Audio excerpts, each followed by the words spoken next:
Ikhlas itu susah karena pahalanya surga. Memaafkan susah karena pahalanya surga. Maka setiap pahala yang besar itu pasti diiringi dengan ujian pengorbanan yang berat. Inna idhomal jazai ma'a idhomil balai. Sesungguhnya besarnya pahala itu tergantung beratnya ujian.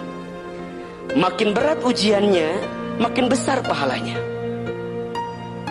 Kemudian kata Nabi SAW, Innallaha idza ahabba qauman ibtalahum.